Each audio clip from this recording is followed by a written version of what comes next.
Hello everybody, this is Elias Plyanakos from Wireless Insider, and today I have with me the brand new spanking Samsung Galaxy S2X model T989, available here in Canada from Telus and in the United States from T-Mobile. I'm going to be going over with you the different versions of this phone so you can avoid some confusion. This hardware run through, a software overview, web browsing, video test, sunlight test, and in the end, a list of the small things you may or may not have known about this phone that might make or break your decision to go out and buy it. Alright, so let's get started.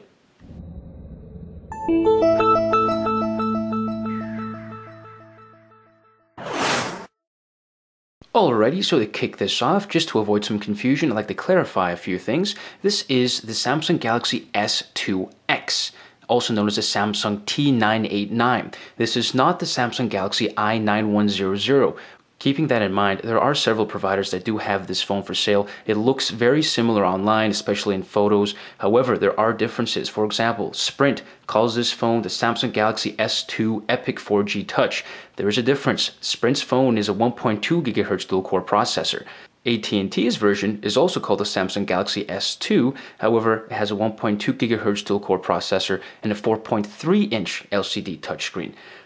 This phone has a 4.5-inch, so just keep that in mind. Sprint and AT&T are different. The only other provider I'm aware of in the US that has this phone identical in specifications and physical layout is T-Mobile. So, moving right along, we are greeted with a nice box here and nice branding to indicate that this is indeed the X version, X for excellently awesome, and 1.5 GHz dual-core processor. So let's open this guy up, and we are greeted right away with that fabulous Samsung Galaxy S2X. Let's get this guy out of here. All right, put it aside for now. Let's see what else comes in the box. Don't feel like reading? All right, we have some nice silicone ear headsets or earbuds. Nice from Samsung, that's cool. Oh, and some extra gels for your ears so you can fit them so they actually fit your ears. Very cool. Alrighty, let's see. Data cable, charging brick, and ooh, look at that. Most importantly, the battery. And this is going to be a 1850 milliamp hour battery. Nice and big. It better be for a screen this large. So that is awesome. Let's get this stuff out of here. And let's get it up front center. So let's go over the hardware real quick just so you can take a look at how this phone looks. Traditionally with Samsung's designs, it is made of plastic, the entire phone. Not necessarily a bad thing, but you know, they decided to go that route again. It is a very thin phone, very nice in the hand. I was a little worried that it was a little too large to handle. You wouldn't be able to navigate from one corner of the screen to the other, but this looks very manageable. On the left side, we have the volume up and volume down volume rockers. At the top, we do have the 3.5mm headphone jack, as well as a microphone for when you're recording video. On the right, we have the lock and power button. At the bottom, we have the microphone for voice talking and the charger, of course, micro USB.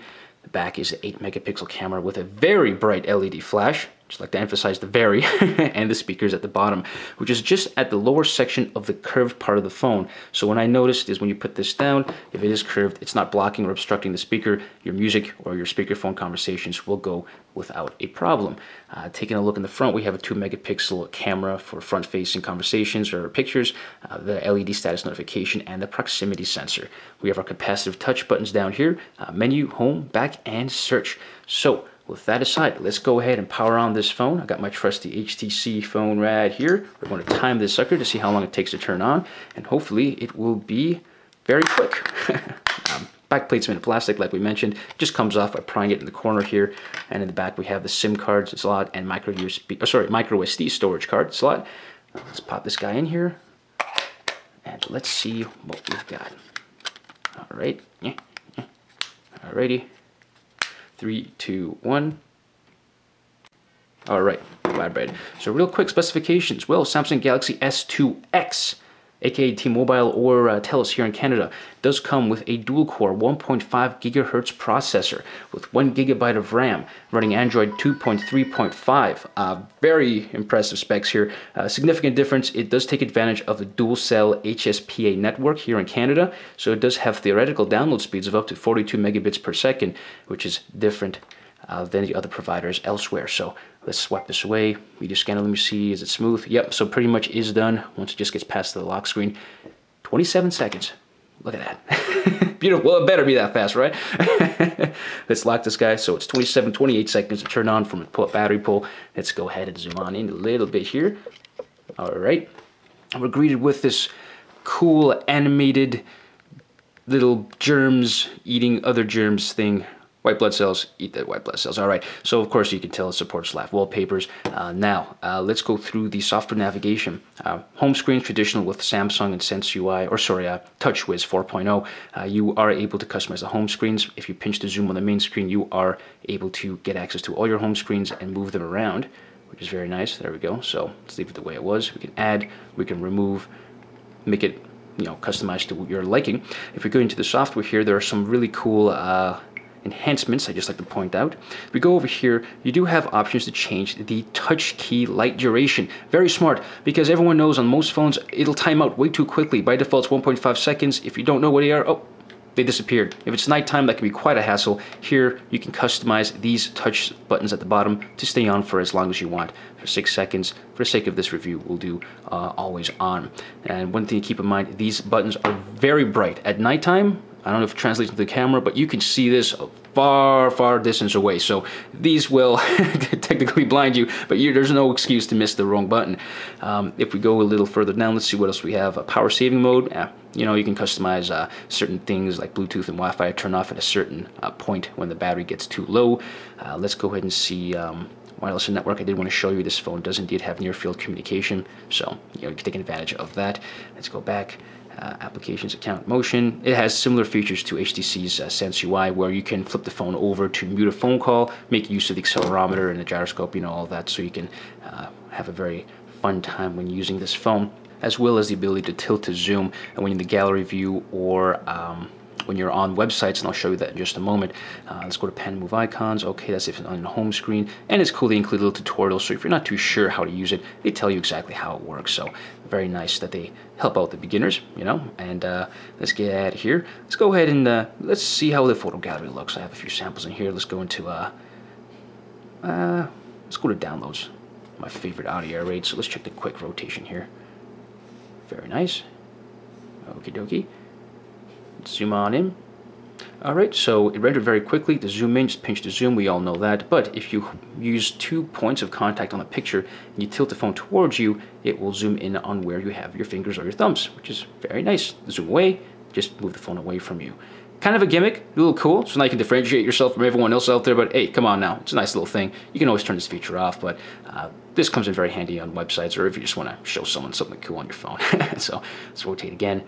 Great. As we're in the media, let's go ahead and just start up the camera and let's go over here. All right. There's no physical camera button, just keep that in mind. 8 megapixels, capable of shooting up to 1080p video quality. Let's go ahead and take a picture of my other phone here. Why not? Let's try that. Oh, another feature I want to show you. It does have a point to focus. So if you tap here, it does focus in on where you selected on the screen. It's nice and nifty. So let's take that picture again. Saves automatically to album. There is no preview button. I couldn't find a way to preview the picture more than what you saw there. So this looks nice. Let's go to settings real quick so you can see what options you have there. So you can do self-portrait, scene mode, exposure value, flash on, off, or auto. Focus is autofocus. Okay, effects, white balance. You can change the ISO, anti-shake, which is cool, so it doesn't look too jaggedy and reduces blur when you take a picture. Image quality is on superfine. Shutter sound can be turned on and off, which is nice. And let me do a quick video check here. One thing I did want to mention is on 1080p video quality, it does seem to zoom in a bit. That's an effect it has when trying to do 1080p. If I change this to 720, you'll notice that it zooms out just a wee bit. Let me go here. Yeah, see. This is much better, and my experience with this, although I can't really show you now on camera, it is very smooth. Even when moving around, panning between objects, it is very smooth, and the audio is very accurate, most likely because of this microphone up here and the one at the bottom of the phone. So video is very awesome on this phone. So let's see. Now let's go into the browser. Let's take a look how the internet browser looks on this guy. Let's go to web. Actually, I got a cooler way of doing that. Check this out. So there's 2 ways to access the voice activation menu. If we go into applications, and at the end you'll see there's voice talk. Here's something cool. Hi, Galaxy. What would you like to do? Go to google.com. Siri, eat your heart out. All right, so there you have it. You can access websites from the voice activation system. Not nearly as advanced as Siri, but come on, you can access many different things, including your schedule, for example. What would you like to do? Check schedule. No more events today. So it's very cool. Hey, it's free, no complaints. So let's get out here. Let's go back into the web browser. Okay, so let's go to engadget.com.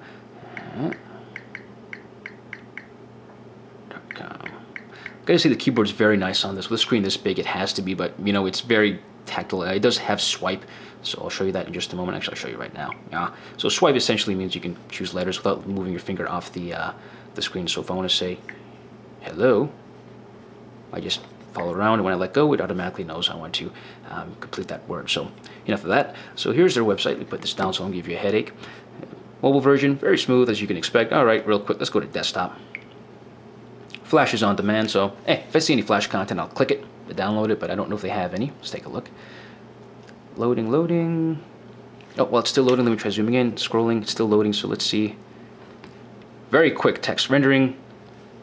Oh, and it's, yeah, it's done. Excellent. So let's try going somewhere. Oh, look at that. Extremely smooth. Considering the phone is this thin as well, it feels like you're touching a very, very capable handset, and it's delivering on all its expectations.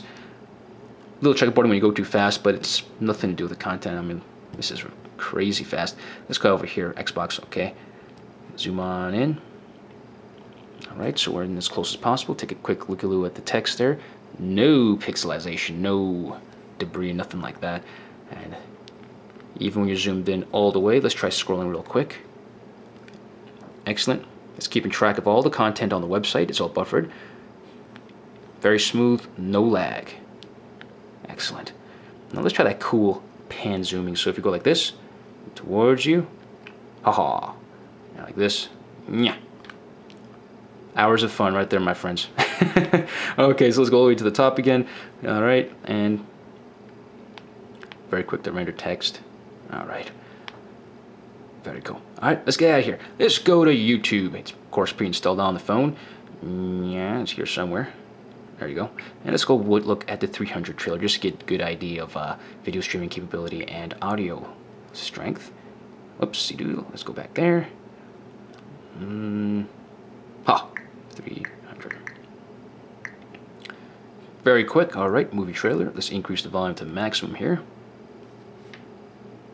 And let's go somewhere here.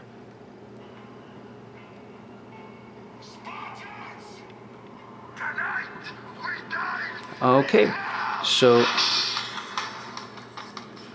very smooth, very nice, rotates, pretty good, as you can expect from this phone. So audio quality is good. I would love to play some music right now so you can hear the music volume, but of course I'd have some copyright issues. So I'm going to show you the music player, but not play any music because the music player itself has some cool stuff on it. So I got Ministry of Sound on there, whatever. Let's go to settings, sound effects, which are actually pretty cool. Externalization. I love the bass enhancement, especially if you have small headphones on, so they don't give you a headache. You know, the ones that even come with the phone. You don't want too high of a pitch or treble, so it's nice you can, you know, enhance the bass on that with headphones on. Equalizer settings, which is very nice. I love being able to customize it the way I want to. And one option here that let me see if I can get there without playing a song. Well, you know what? I'll do it real quick. Up here you'll notice it says 5.1 channel. That is very cool. With headphones on, you'll be able to simulate 5.1 channels. The best way I can describe it is it increases the high notes. So if something sounds a little bassy or it's not as clear, sort of like a crystallizer effect, it'll increase the limit. I'm not too much of an audiophile, so I can't explain it correctly, but it does increase the pitch and it does sound a lot nicer, especially on headphones. On earbuds, haven't experimented with it yet, but of course, with all these options in here, you can do that. And there's one more very cool thing that I like. Very simple. I mean, this phone seems to be giving you all the options that you need. When you dump music in here, you want to be able to access albums or arts. You can also access individual folders. So if you like taking control of your own music and putting it in individual folders on the onboard memory or an SD card, you'll be able to search by folders if you choose that option. Go back to list, you'll now see, where is it? Yeah. All right, albums, artists, but now if you move over, you now have folders. And you have individual folders. In this case, I have 2, and you can search music that way. So that is awesome. Great. So it really is a real good music player and something you can totally make use of.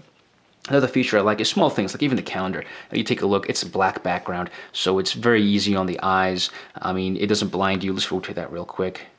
Alrighty, and let's go into a day, see how that looks. Yeah, nice black background, easy on the eyes, good to see. Speaking of easy on the eyes, one detail I did skip in the web browser. So you don't blind yourself in the middle of the night, or you know, when you're at a bar and there's no lighting, you don't want the website to hit you in the face and blind you. If you hit menu, you can actually change the damn browser brightness. So look at that. So you can have, let's say, 10% brightness on your actual phone, but you can change what brightness the phone will turn into when you go into the web browser. Very cool. Very nice touch. No complaints. And on that note, let's go ahead and show you how bright this phone can get. Let's go over here to brightness. All right, and this is good to know as we go out to do our sunlight test, which we'll go ahead and do right now. Alrighty, and here we are with our sunlight test of the Samsung Galaxy S2X. So let's turn this guy on. For the record, I did put it on maximum brightness. There you go, there's the unlock screen, so let's just drag to unlock. Oh, timed out, let's do that again. Alrighty, and let's try going from screen to screen. So, I don't know how it translates here, but I can see perfectly well. Let's try getting it right into the sunlight. I can still see my icons. A little blinding, but okay. Let's go into the dial pad, which is a very large one on this phone. Yeah, I can perfectly see that in the sunlight. Unless I'm looking directly at the sun, which is a horrible idea. It'll just burn you. So, very easy to see that. Contacts, lists, they all show up, logs. Alrighty, let's go home. Let's go ahead and check out the application list. Okay, and try different angles here. Yeah, you know what? Not too bad. With the Super AMOLED display, Samsung Galaxy S2X doesn't perform all too bad in the sunlight. Certainly better than other TFT displays, such as my Touch 4G. Real quick, let me pull it out here. Like right now, I can see a significant difference, not just in the screen size, but in the sunlight. It is easier to see in direct sunlight, even with maximum brightness on. So let's get back to the call menu. Just a simple example. Yeah, absolutely. Well, there you have it. Let's go back inside. Okie dokie, and we're back indoors. So let's take a look at the small things, things you may or may not have noticed, things that may make or break your decision to buy this phone. Well, here are some small things for you. First off, there's no camera buttons. Keep that in mind. Even though it's a nice camera, you want to take pictures real quick, you know, there is nothing there to take the picture quickly. If you lock the phone and unlock it, with or without a password, if you're playing music, there are no audio controls. It's kind of a shame to see that. I mean, even my Touch 4G and some other Android phones do have at least multimedia options here when you're playing music. In this case, it's not going to happen, so you would have to unlock the phone, maybe enter your password if you have one, and then control the media from there. And if you are considering using this for either videos or for music, it's nice to see that the 1,850 milliamp hour battery, which is very large for this phone, is excellent to see, because the last thing you want to see is having a small capacity battery and a phone with a display this large, and you certainly want to be able to use this phone for at least a full business day.